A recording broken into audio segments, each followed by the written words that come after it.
porque al final aprendo más de las preguntas que me hacéis que de lo que vengo a explicar yo, porque claro, lo mío ya me lo sé. Como decía Eduard, mi carrera profesional se desenvuelve entre los juzgados, porque soy abogada en ejercicio, estoy en tribunales, la docencia, porque soy profesora universitaria, doy clase en grado, doy clase en máster, doy clase en cursos no oficiales, y luego pues tengo la suerte de que me inviten a estas charlas. Yo creo que parece que me muevo más de lo que me muevo. Lo que pasa es que hoy me he tomado 2 cafés ya y igual os estreso un poco. Pero bueno, vamos a intentar explicar lo más esencial, de la forma más simple posible, de estos 2 apartados de la nueva Ley de Protección de Datos, de esta reforma que se ha hecho, sobre todo de este nuevo apartado. En primer lugar, considero, es una opinión personal, que este apartado no tendría que haber estado incluido en esta norma, no tiene ningún sentido, en eso creo que además todos los teóricos estamos absolutamente de acuerdo. Ha sido algo que se ha metido a calzador, que se ha hecho sumamente rápido, y las leyes, si por algo se caracterizan, es por no ir rápido, porque necesitan un estudio, necesitan pensar, necesitan la opinión de expertos. Y en este caso se ha hecho tan rápido, se ha querido hacer todo a tanta velocidad, que se les han colado varios goles. El más conocido, el más famosete, bueno, el tema de los partidos políticos, que si tenéis alguna pregunta al final, pues a lo mejor se puede hablar de ello. Pero estos son otros 2 de los puntos más conflictivos en este apartado. Voy a empezar por el más tranquilo, digamos, que es el tema del testamento digital. Yo me acuerdo cuando mi amigo Borja Suara me llama un día y me dice: oye, Ofelia, mira, estoy hablando con un periodista de no sé qué medio que está buscando expertos que puedan opinar a favor y en contra de la regulación del testamento digital tal y como se ha establecido. Y claro, empieza a decirme que él no lo ve mal, que lo ve bien, que no sé qué, y yo empiezo: no, Borja no, porque Borja y yo discutimos mucho, aunque nos llevamos fenomenal. Entonces empezamos un poco a hablar del contenido y yo le expongo mi opinión. Y mi opinión es, por supuesto, leyendo la literalidad de la norma. A mí eso de que digan: no, es que no se va a hacer eso. No, no lo pone así, hombre, no se puede interpretar como tú dices. Hombre, esto sí está redactado con estas palabras. Oigan, mire, el primer criterio de interpretación de la norma es la propia literalidad de la norma. La segunda forma de interpretar es el contexto y la sistemática que ha hecho el legislador, donde ha incluido en ese apartado de la norma. Si nos vamos a la literalidad de esta norma, nos encontramos que derecho a testamento digital, vale, 2 cosas. 1, bienes inmateriales. Eso ya estaba regulado. Canciones, todo ese tipo de bienes inmateriales, la propiedad intelectual, la propiedad industrial, todo eso se puede heredar. Ya son bienes inmateriales. El hecho de que estén alojados en un soporte digital o que estén en un papel expresados tampoco tiene por qué marcar mucha diferencia. Pero esto va un paso más allá y se refiere a la herencia de nuestro legado digital, de nuestra vida digital, de lo que tenemos como personas con identidad digital en la nube. Esto de la identidad digital, la persona digital, hay gente que discute sobre el concepto. Yo lo voy a utilizar indistintamente y creo que se entiende perfecto lo que quiero expresar. Dice: el acceso a contenidos gestionados por prestadores de servicios de la sociedad de la información, es decir, las plataformas que alojan contenidos, sobre personas fallecidas se regirá por las siguientes reglas. Por supuesto, cuando una persona fallece, los derechos personalísimos desaparecen. No podemos hablar de su protección de datos personales ni su derecho a la intimidad, porque hay también 2 aspectos en la vida de la persona fallecida que se quedan en la nube: los datos personales, que es un derecho fundamental, y el derecho a la intimidad, que es otro derecho fundamental que se rige por otras garantías constitucionales. Muy parejo, siempre suele ir unido, pero no es exactamente lo mismo. Esto habla de un contenido que se refiere a todo. A todo, hasta tal punto se refiere a todo que puede llegar incluso a lo que conocemos como los secretos, la revelación de secretos en un código penal. Es decir, podemos pasar de hablar simplemente de de datos personales a intimidad e incluso a la revelación de secretos como algo penado por el Código Penal, sancionado. Dice: las personas vinculadas al fallecido por razones familiares o de hecho, así como sus herederos, ojo, personas vinculadas al fallecido, no es solo los herederos, son personas vinculadas al fallecido, pero no se define quiénes son esas personas vinculadas al fallecido. Podrán acceder a esos contenidos e impartir instrucciones de la utilización, destino o supresión. No es pueden impartir instrucciones, que eso estaría medio bien, habría que ver cómo se detalla la mecánica de puesta en práctica de esta norma. Pero una cosa es que a mí como heredero o persona llegada me permitan, la ley me permita o me garantice que puedo acceder a una red social o cualquier plataforma y decirle: oye, esta información de esta persona que ha fallecido, por favor, hazla desaparecer. O que nadie pueda acceder a ello. Bien, porque eso puede afectar a la intimidad personal y familiar de los allegados o herederos. Pero claro, cuando nos dice acceder a dichos contenidos, ahí empieza la cara de escándalo. ¿De qué me estás hablando? ¿Cómo que las personas allegadas o vinculadas a este fallecido pueden acceder a lo que está alojado en la nube sobre una persona por defecto cuando no deja testamento? Porque esto, por supuesto, es cuando no deja testamento. Es decir, esto pasa a ser la regla general. Esto debería ser la excepción. Y tenemos en la excepción, que debería ser lo que tendría que ser la regla general, cuando la persona fallecida lo hubiese prohibido expresamente o así lo establezca una ley. No necesito prohibir expresamente que mis amigos tienen derecho a su intimidad, porque la ley ya lo dice. Y la condición de amigo no se hereda. Por el hecho de ser mi madre, no vas a ser amiga de mis amigos. Y bien, yo he perdido todo ese derecho a la intimidad, a la protección de datos, bla, bla, bla, bla. Pero ¿y toda esa gente con la que me he relacionado? Cuya información se aloja en mis apartaditos de la nube donde yo he querido colgar información y además la tengo privatizada precisamente para que mi familia no la conozca. Yo no te digo mis allegados o vinculados por razones de hecho. No necesito que esa gente conozca... Ya la información del fallecido, insisto, es... Bueno, pase, está fallecido, mucho no le va a pasar. Pero ¿y el resto de las personas vivas? ¿Dónde quedan sus derechos? Entonces, esto no puede ser la regla general. Esto debería ser la excepción. La regla general es que por defecto no se puede acceder a esa información. Como mucho, instrucciones para la supresión. Otro caso diferente que también se podría haber recogido y se podría haber puesto como una excepción es el tema de los menores de edad. Si los menores de edad tienen información alojada y esos padres quieren conocer, ojo, también con cuidado, porque también afecta a información de otros menores. Y los padres de esos menores también tienen derecho sobre esa información. De manera que también hubiera sido difícil regularlo. Y ya la excepción, digamos, más razonable sería cuando la persona haya fallecido en extrañas circunstancias. ¿De acuerdo? Si hay una investigación policial o penal, obviamente, pero no los herederos. A través de una orden judicial se podría acceder perfectamente a esa información. ¿Qué ocurre? Que como siempre... Parece que en el mundo tecnológico, el mundo digital, yo desde hace casi 20 años que llevo trabajando estos temas y leyendo normas, cómo se van aprobando y cómo se va actualizando, cada vez voy viendo más a menudo que se aparta a los jueces, que los dejas de lado. Primer gran golpe a la justicia, al Poder Judicial como tal, como competente para decidir sobre derechos fundamentales, fue el derecho al olvido. Tomamos un atajo técnico y directamente, señor Google, usted va a decidir esto, esto y esto. Bueno, es un atajo muy práctico y muy bien, yo soy ciudadana y me viene fenomenal, pero es un atajo, esa responsabilidad que se impone a Google. Ahora estamos viendo con la directiva copyright otro poquito más, con la propiedad intelectual. La propiedad intelectual estorba muchísimo a los jueces. Como digo, creo que es una barbaridad el dejar en manos de los allegados y familiares la información que afecta a terceras personas vivas que, por supuesto, tienen todos sus derechos fundamentales perfectamente garantizados en la Constitución. Y que esto, que es una ley orgánica, que se supone que las leyes orgánicas son las que desarrollan los derechos fundamentales. Y tienen que tener expreso cuidado en mencionar la proporcionalidad de las medidas. Porque sabéis que cuando hay un conflicto entre derechos fundamentales, la proporcionalidad, el juez tiene que sopesar cuál de ellos cede en detrimento de sus garantías para dar prioridad a otro de los derechos que esté en juego. Sigue hablando, bueno, un poquito con el albacea testamentario, persona o institución que hubiera fallecido, también puede solicitar eso. En caso de menores de edad, las facultades por sus representantes, personas con discapacidad por los representantes, etc. Dice qué personas pueden acceder a ello. Yo insisto, el hecho de que mi información personal esté en la nube no implica que la condición, porque claro, los amigos son la familia que se escoge. Resulta que los amigos no escogen a mi familia, pero ahora mi familia va a poder acceder a toda su información. Bueno, creo que no debería heredarse la condición de amigos, es una forma sencilla de decirlo. Vamos a hablar ahora sobre la desinformación. Desinformación, libertad de expresión y libertad de información. Otro despropósito jurídico que nos encontramos en la norma. Si tú eres estudiante de Derecho, si conoces un poco la norma y has leído alguna de la Constitución o alguno de sus artículos, sabes que esta norma existe del año 84, que es reguladora del derecho de rectificación. Probablemente si en este foro yo digo derecho de rectificación, entonces se nos va a los derechos de protección de datos, ¿no? Pero es que no es eso. Este es otro derecho de rectificación. Y este va en relación no con la libertad de expresión, no con la protección de datos, son dos derechos fundamentales. Va con otro derecho fundamental diferente que es la libertad de información.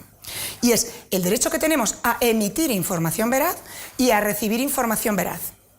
Que no es lo mismo que la libertad de expresión. Yo tengo derecho a opinar, a pensar, a tener ideas, a contarlas, ideologías, etc. Es un aspecto absolutamente subjetivo del individuo, que no tiene nada que ver con la objetividad de los hechos de la libertad de información. Libertad de expresión, subjetividad, libertad de información, objetividad. La objetividad, los hechos, se pueden probar. Por eso se exige esa especial característica, que es la veracidad. A la libertad de información, pero a la libertad de expresión no. No cabe exigirle la veracidad a la libertad de expresión. De hecho, en uno de los últimos capítulos que he escrito para un libro que se presenta precisamente mañana, que tengo mañana otra charla sobre este tema, bueno, pues en uno de los capítulos, que es precisamente sobre desinformación, utilizo un apartado, un fundamento jurídico de una sentencia del Tribunal Constitucional del año 88 que dice: mientras que los hechos por su materialidad son susceptibles de prueba, los pensamientos, ideas, opiniones o juicios de valor no se prestan por su naturaleza abstracta a una demostración de su exactitud. Y ello hace que al ejercitar la libertad de expresión no les sea exigible la prueba de la verdad o diligencia de su averiguación, que condiciona, independientemente de la parte a quien incumba su carga de prueba, la legitimidad constitucional del derecho a informar. Veracidad, derecho a informar y a recibir información, libertad de expresión, opinemos. Los límites de la libertad de expresión, por supuesto, eso no te da derecho a insultar, a ofender. Volvemos al juego del conflicto de derechos fundamentales. El derecho al honor de una persona, el derecho a la intimidad. Ninguno de esos dos derechos, ni la expresión ni la información, en un momento de colisión, puede ser absoluto. Tiene que valorarse la proporcionalidad de uno y otro. Si yo digo libertad de información, privacidad de las personas, dos derechos fundamentales que entran en juego, ¿cuál pensaríais que prima, por norma general, que es más importante preservar la libertad de expresión, de información, o la libertad o el derecho a la privacidad, a la intimidad? La libertad de expresión. La libertad de información. Ojo, la libertad de información está por encima de la privacidad de las personas, pero no en todos los casos. Es una regla más o menos general que ha establecido la jurisprudencia al ir ponderando diferentes situaciones, pero siempre también se establecen las excepciones. Por ejemplo, la libertad de información, e incluso aquí podríamos hablar de la libertad de expresión en un contexto democrático electoral. ¿De acuerdo? La libertad de información exige veracidad, la libertad de expresión en un contexto democrático entre políticos, que están todo el día tortas entre ellos, exige cierta flexibilidad para que se pueda dar ese debate político, ese debate democrático. Pero eso no ampara el insulto. El insulto gratuito, que no tiene nada que ver con el discurso que está dando ese político, que es simplemente insultar por insultar, que no aporta nada a ese debate político, eso no está amparado por la Constitución. Como digo, esta es la ley que regula el derecho de rectificación en relación con la libertad de información. Vamos a olvidarnos un poco de la protección de datos. Dice, son 8 o 9 artículos, es una norma muy pequeñita porque además es muy antigua y se han ido derogando preceptos. Toda persona natural o jurídica tiene derecho a rectificar la información difundida por cualquier medio de comunicación social. Medio de comunicación social, televisión, prensa y radio. Esos son los medios de comunicación social entendidos en el contexto constitucional. En el contexto de los derechos fundamentales y hablamos de la libertad de información. Repito, libertad de información, luego seguiremos con la libertad de expresión. Persona natural o jurídica tiene derecho a rectificar. ¿Qué significa? Que si un periódico pone una información medianamente veraz, pero con errores, y yo considero que me afecta como persona, tengo el derecho a que eso se rectifique, para que esa veracidad se dé por completo. Veracidad no es verdad. El concepto veracidad no exige que sean verdad las informaciones que se publican. Por ejemplo, cruza un señor por esa calle de ahí al lado, Claro Cuello, está cruzando por un paso de peatones y se ha atropellado por un coche Ford azul. Y resulta que en vez de ser un señor, era un joven que ha cruzado de un paso de peatones un paso de cebra y el modelo no era un Ford ni era azul. Bueno, la información al fin y al cabo sigue siendo la misma. Hacia una persona atropellada yo podría pedir la rectificación perfectamente, pero la veracidad se respetaría. Ahora, si yo digo que cruzaba un señor por esa calle y ha sido atropellado y resulta que ni cruzaba por esa calle, que estaba cruzando por otra calle completamente diferente, no es que haya sido atropellado, es que ha sido, yo qué sé, ha tenido una pelea con otra persona, ya todo eso se va. Pero la veracidad no es la verdad absoluta. Entonces, dice que tenemos derecho a rectificar. ¿Cómo se ejercitaba este derecho a rectificación en los medios de comunicación tradicionales cuando eran en papel? Pues tú mandabas una cartita al periódico y tenían 2 días para publicar esa rectificación que estabas solicitando. Y decimos, ostras, ¿y cómo se averigua si lo que yo solicito es verdad o no? Bueno, el del periódico no tiene tiempo para ver si es verdad o no. Entonces lo que hace es publicar lo que le piden que publique. Y esto era un mecanismo intermedio entre lo que hace el periódico y lo que resuelve un juez.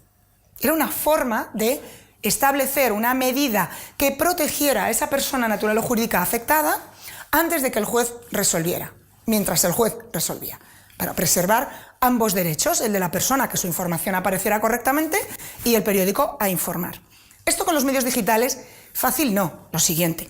Porque dirigirnos a un periódico, todos tienen datos de contacto, y dirigirnos a un periódico que ha puesto una noticia mal y pedir que se rectifique la información, eso va para garantizar el derecho que tenemos a recibir información veraz todos, para proteger a esa persona en sus datos personales, en su intimidad, en lo que quiera que se vea afectado con esa información errónea, etc.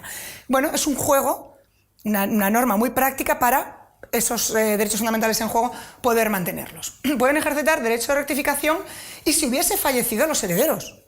Incluso aunque haya fallecido se puede ejercitar este derecho de rectificación. ¿Y cómo se ejercitaba? Bueno, cartita al medio de comunidad dentro de 7 días naturales, luego tenía 2 días para... La rectificación deberá limitarse a los hechos de la información que se desea rectificar, que no exceda para que luego la publicación sea la que es. Vale. Esto es tal y como está garantizado además por la Constitución, la jurisprudencia, etc. Y entonces nos vamos a la nueva norma del... Yo creo que te estoy tapando, no estás viendo nada. Me está dando coraje y todo. Bueno, derecho de rectificación en Internet. Este no, esto está en la Ley de Protección de Datos, pero no tiene nada que ver con la protección de datos. Todos tienen derecho a la libertad de expresión en Internet. Ya, faltaría más. Y en la calle, no hace falta que usted me lo diga. ¿Por qué me lo pone en relación con la rectificación? Si tradicionalmente la jurisprudencia constitucional lo pone en relación con la libertad de información. Y además la jurisprudencia ha justificado. Acabo de leeros un párrafo. ¿Por qué se pone en relación con la libertad de información y no con la libertad de expresión? Pues porque los hechos de la libertad de información son sometidos a la carga de prueba, son objetivamente demostrables, se puede comprobar y contrastar suficientemente esa información con una diligencia propia de un periodista, de un profesional de la información, mientras que la libertad de expresión es mi opinión. Yo soy opinólogo, yo no tengo por qué andar contrastando esa información. No tengo esa obligación como informador, periodista o profesional de la información de ofreceros para vuestro conocimiento de la información de forma veraz. Los responsables de redes sociales y servicios equivalentes adoptarán protocolos adecuados para posibilitar el ejercicio del derecho a rectificación ante contenidos que atenten contra el derecho al honor, la intimidad personal y familiar en Internet. Y luego habla también de proteger el derecho a comunicar libremente información atendiendo los requisitos de la Ley Orgánica. Ya está mezclando la libertad de expresión, luego mete la cuña de la libertad de información y lo deja todo bien mezcladito. ¿Vale? Bueno, esta cuña decimos, vale, esta está bien, esto encaja con todo lo que conocemos en la tradición constitucional, pero esto ni encaja ni es posible. El esfuerzo desorbitado de las plataformas para atender ese tipo de quejas frente a una opinión para que contrasten si esa opinión es verdad o no, para que reciban las pruebas o no, ¿cómo hace una plataforma para contrastar esa información con datos objetivos y verificables? No lo puede. Algoritmos. El filtro del algoritmo. Esa es la condena del futuro. El filtro del algoritmo, porque van a ser nuestros jueces. Cada vez con más frecuencia, como decía antes, se aparta al juez de cierta toma de decisiones en el mundo digital, la separación de poderes empieza a quedar diluida, y lo que muchos están viendo, sobre todo los responsables de redes sociales y servicios equivalentes, que no hacen más que quejarse de la imposición de estas obligaciones, resulta que, claro, lo ven como una responsabilidad directa en todo ello. Tendría que ser una responsabilidad de colaboración, como venía siendo hasta ahora. Pero no, cada vez más se le imponen responsabilidades directas en esto y en materia de propiedad intelectual. Muy práctico. Ya, es muy práctico, pero igual el remedio es peor que la enfermedad. Porque este tipo de filtrados algorítmicos que van a tener que utilizar, porque de otra manera va a ser absolutamente imposible que lo hagan, no sabemos quién los programa, bajo qué condiciones, bajo qué criterios. Todo eso queda fuera del Poder Judicial. Entonces estamos arrogando competencias judiciales propias del Poder Judicial a este tipo de plataformas. ¿Y esto qué significa? Que cada vez van a tener más poder para decidir lo que podemos ver en la red y lo que no. Esto no son solo imponer responsabilidades a los prestadores de servicios. Es que esto de aquí a unos años nos daremos cuenta del poder que les hemos dado por ley. Porque ellos tienen esa capacidad. Y además son empresas. Funcionan por criterios económicos. Con lo cual el algoritmo va a funcionar por criterios económicos. ¿Y cuál es el principal criterio económico? Que no me sancionen. ¿Por qué? Porque pierdo la confianza de mis clientes y porque me cuesta pasta. Con lo cual, ante la duda, borra todo. Ese es el consejo que vamos a dar todos los abogados. Y esto llevamos años diciéndolo, pero da igual, cada vez más se coge ese atajo. Y luego dice, cuando los medios de comunicación digitales deban atender solicitud, deberán proceder a la publicación en sus archivos del aviso aclaratorio. ¿Ustedes se imaginan avisos aclaratorios de cada comentario? En cada red social, cada tuit, cada gaita, es que es ridículo. Y por supuesto eso además no tiene que afectar a las personas que han emitido ese comentario, lo que sea, porque bueno, en principio, si se pone esa aclaración, el otro si no protesta, dice, ay, sí, perdón, me confundí, y ya se queda tan ancho. Y con esto yo terminaría mi presentación, no sé si me queda algún minuto más o no, para nada más, por supuesto, sí. Solamente comentaros un poco la diferencia entre lo que llamamos desinformación, fake news, posverdad y outsourcing, que ahora está muy de moda también en relación con todo lo que estamos viendo. La Comisión Europea habla siempre de desinformación porque es la información que se manipula intencionadamente para conseguir un objetivo manipulador, para cambiar la opinión de alguien. La posverdad va más bien en relación con el cambio de sentimientos de la sociedad para influir de esa manera, que la sensación de que algo está ocurriendo, dejando de ocurrir, cambie nuestra sensibilidad y nuestra percepción de un tema. Es parecido, pero no es exactamente igual. Y la fake news no es más que una noticia falsa, que ni siquiera es verdad, o sea, no tiene ningún tinte de veracidad. ¿De acuerdo? Luego también habla de las falsas noticias, que es que ni siquiera es noticia. ¿De acuerdo? Entonces, estos conceptos la Comisión Europea los tiene muy claros y aunque hablemos generalmente de fake news, no lo es tanto. Y luego ahora está de moda el astrosurfing, o turfing, ya no me decía, astroturfing, que es la creación, esto lo vais a ver mucho ahora estos meses que quedan hasta las elecciones europeas y españolas, que es la creación de comentarios que parecen espontáneos y naturales, de personas que parecen auténticas y no lo son.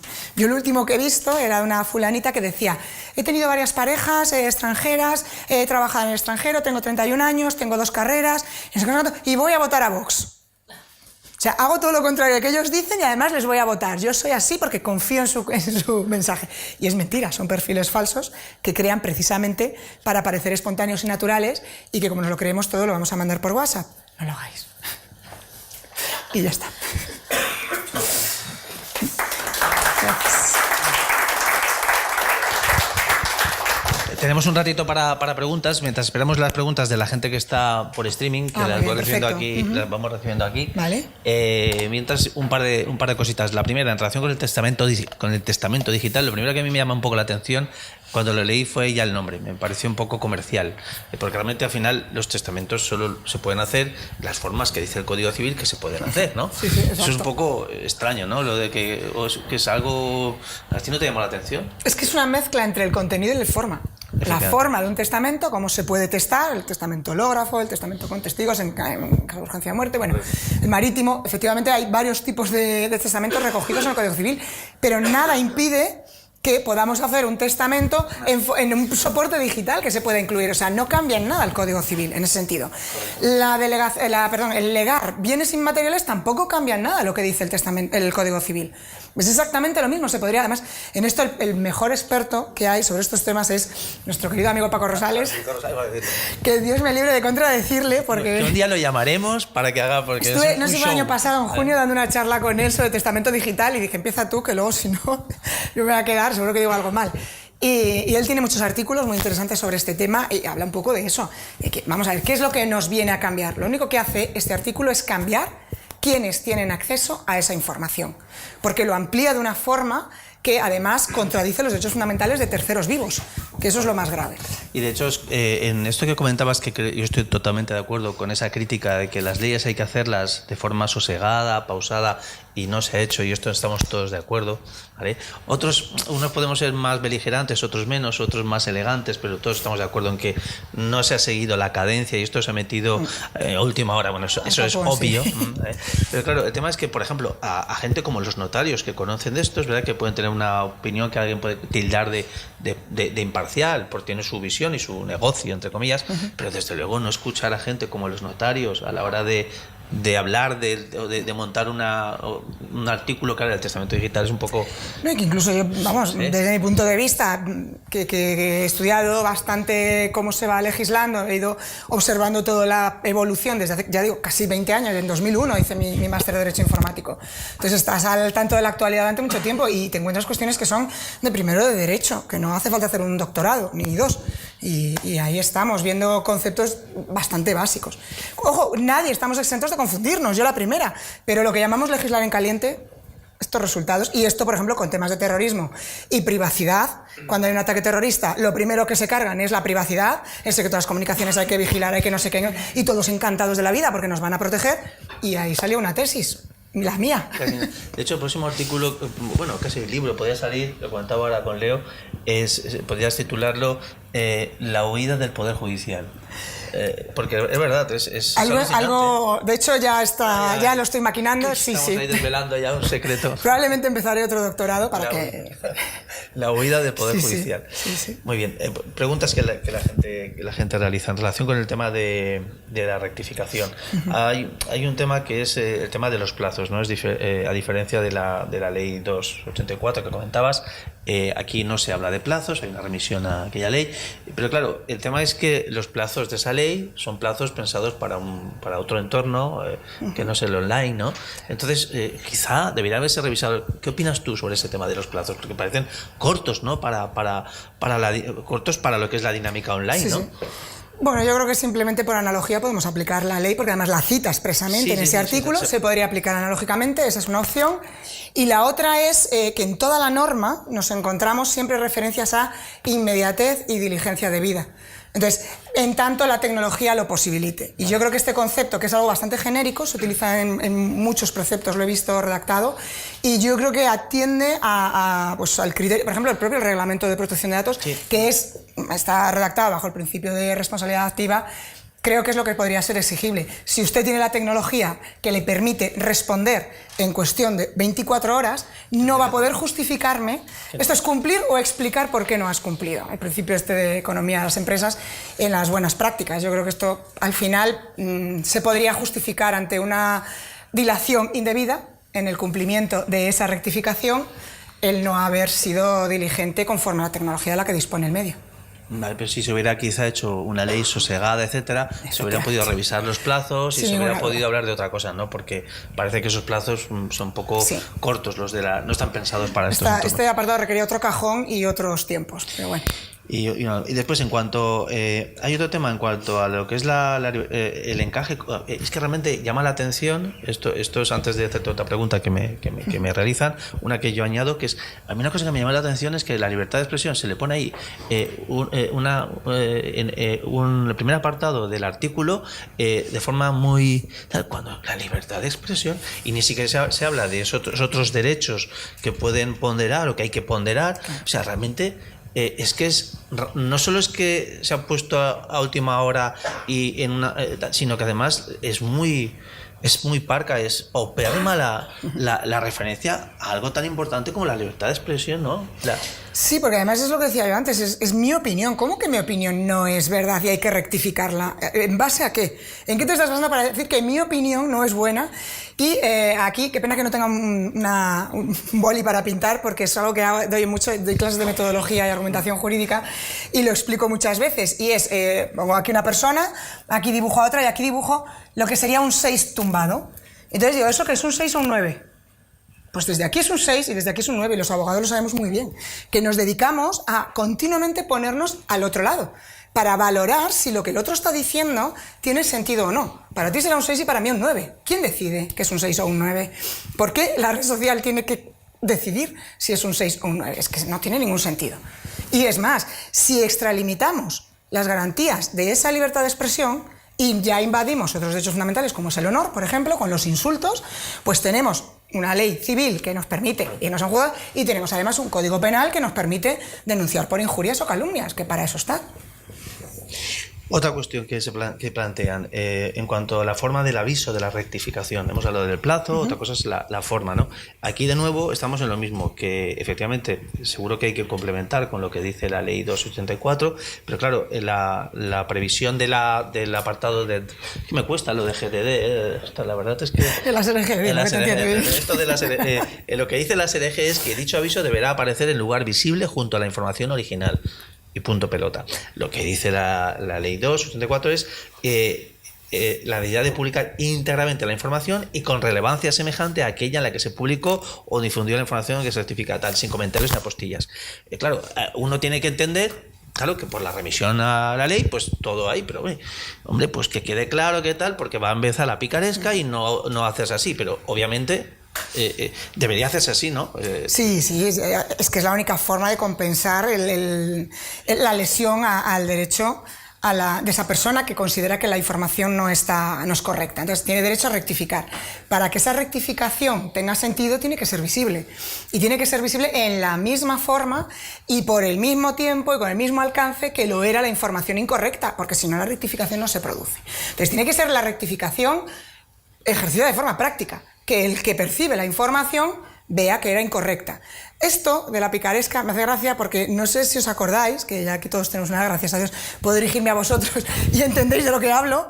Las revistas, cuando había fe de ratas, cuando era una rata tontita que había cometido el medio, no importaba, pero si era el ejercicio de un derecho de rectificación, en teoría deberían haberlo hecho con el mismo alcance que la propia noticia. Imaginaros el Hola, con esas pedazo portadas, no sé qué, si hubiera un error, poner en la portada, nos confundimos, y no, siempre lo hacían en pequeñito. Aún así la picaresca, eso va a funcionar siempre. En España siempre funciona. Exacto. La picaresca. Pero bueno, entonces, un poco por lo que has comentado y un poco viendo un poco las inquietudes que tiene la gente, confirmar, por un lado, que efectivamente la remisión no es que haya la remisión es una remisión de verdad, pero que tengamos muy en cuenta, por tanto, a la hora de leer esa paupérrima regulación de la SRG, que tengamos en cuenta, por ejemplo, en este caso, la ley 284, y que tengamos en cuenta a la hora de esa rectificación todo lo que se dice allí, porque también es de aplicación, con lo cual... Es complicado. Yo si me viera en una empresa, en una plataforma de servicio de la sociedad de información, y me llega y me dice, yo, Ofelia, mira, nos ha llegado un derecho de rectificación conforme a estas opiniones que han vertido aquí estos, no sé, opinólogos, pues como los de un debate de televisión, pero en un debate en la red. ¿Cómo rectifica eso? ¿Qué le dices al empresario o al director o al responsable de ese servicio?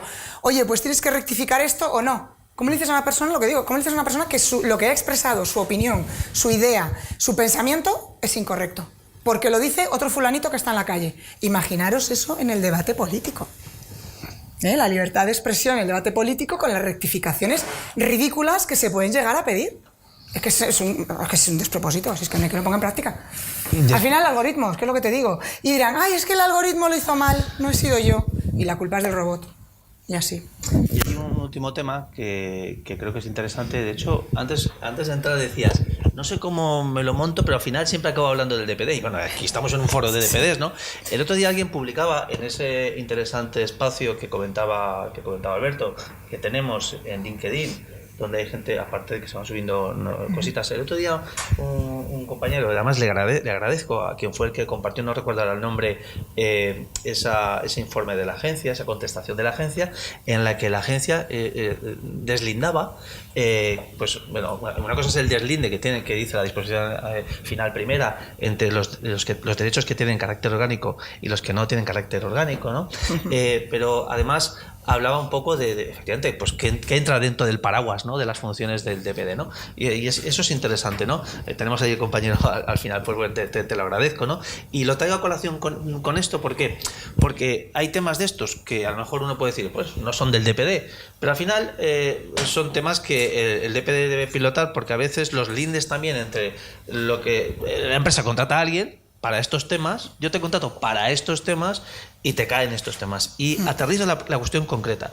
El tema es que, igual que, por ejemplo, en el tema del derecho de desconexión que se habló en el anterior webinar, se hablaba de la necesidad de adoptar protocolos, la obligación de un protocolo de desconexión, aquí también se habla de la necesidad de elaborar un protocolo. Y esto lo enlazo con la necesidad de esos protocolos, con la necesidad de evidencias, con la diligencia que tú comentabas.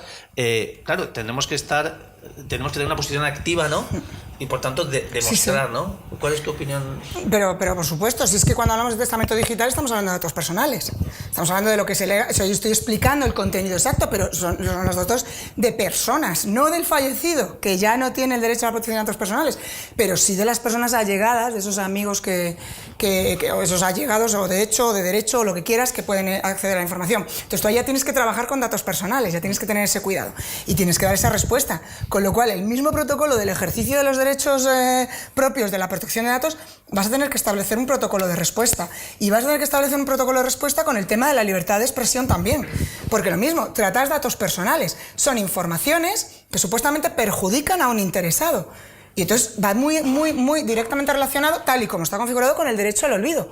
Con lo cual no hay que olvidar que por supuesto, el delegado de protección de datos tiene obligación de conocer esto. Otra cosa es que en el título 10 se pierda un poco y quiera contactar con otro experto que le pueda ayudar a completar el trabajo. Pero el protocolo, conforme al principio de responsabilidad activa y proactiva, y además, más importante todavía, si tenéis código de buenas prácticas, adheridos a código de buenas prácticas, recordad que esto es prueba de la diligencia en el cumplimiento debido de la norma en sí mismo, y que eso te puede eximir de determinadas responsabilidades o por lo menos minorarlas. Es muy importante el tema de la carga de la prueba, de la diligencia debida en el cuidado de la información. Por eso los códigos de buenas prácticas son tan prácticos y los protocolos.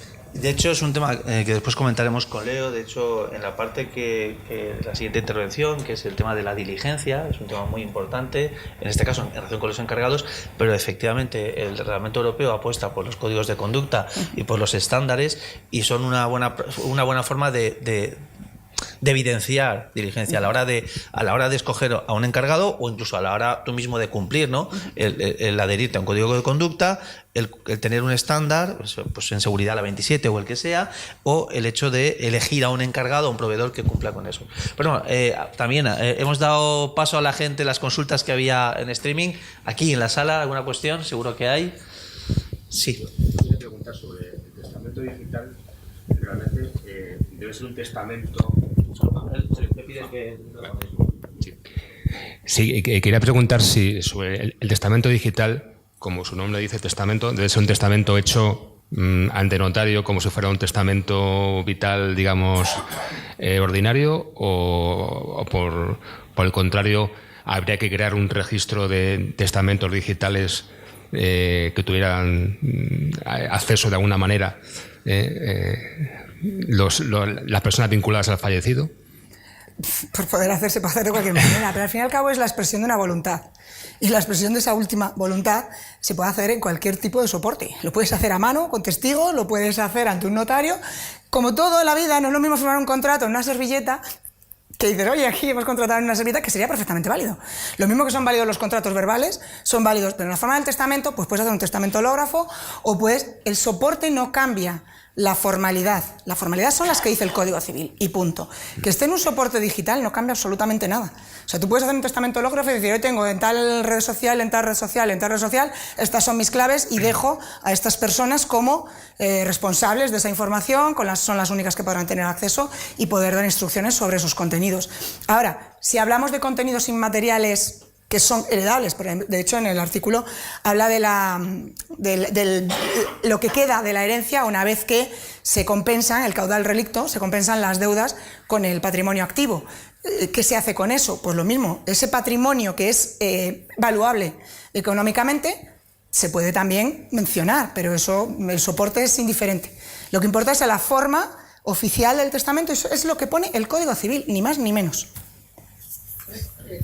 Por eso yo lo que entiendo la norma, que lo has comentado antes, que lo que entiendo que la norma, según está redactada, lo que mezcla erróneamente o que puede surgir dudas, es que parece que están cambiando o introduciendo una nueva forma de testar, claro, que sería el testamento digital, pero no es así, porque podría ser bonito y todo, claro, pero no es lo que claro, tiene en el contenido. Entonces estaría modificando el Código Civil y no es así, por eso entonces se está mezclando el título que da la sensación de que es una nueva forma de testar con el contenido, que en realidad lo que está haciendo es qué ocurre con esos derechos inmateriales que tengo en soportes digitales o en plataformas o en redes sociales y demás. Entonces yo creo que es lo que crea la confusión. Lo que hace es legitimar a unos nuevos sujetos el acceso a información del fallecido.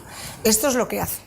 Simplemente, no hace nada nuevo. El testamento digital, es que, claro, todo depende de quién lo lea. Claro. Lo leo yo, que estoy acostumbrada a estas cosas y ya más o menos la idea la tengo clara. Pero lo lee cualquier persona en una noticia y dice, ¡ay, testamento digital! Uy, espera, que es que esto hay que hacerlo moderno, que se hace online. Claro. No, o se podría si el protocolo notarial que yo siempre recomendaría hacerlo con un protocolo notarial establecido, aunque sea online, que también se puede hacer esas cosas.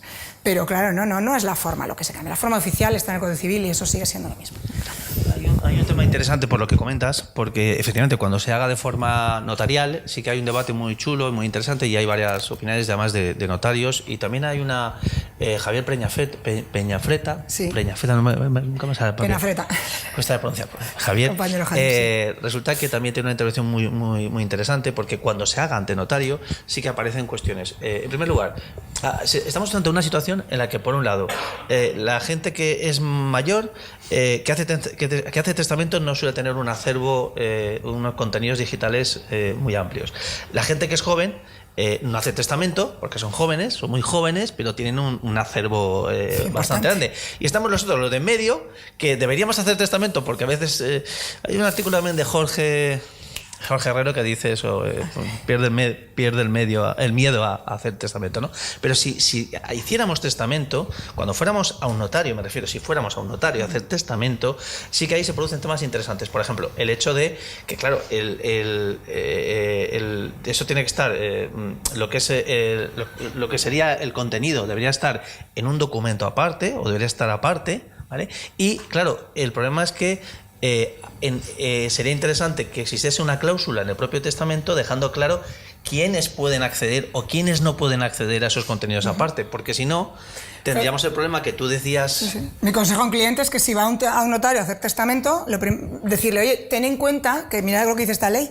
Antes igual no te lo advertía, pero ahora, por favor, tú verás, pero yo que tú prohibiría expresamente que se heredara la condición de amigo. Pues dicho así, en plan sencillo.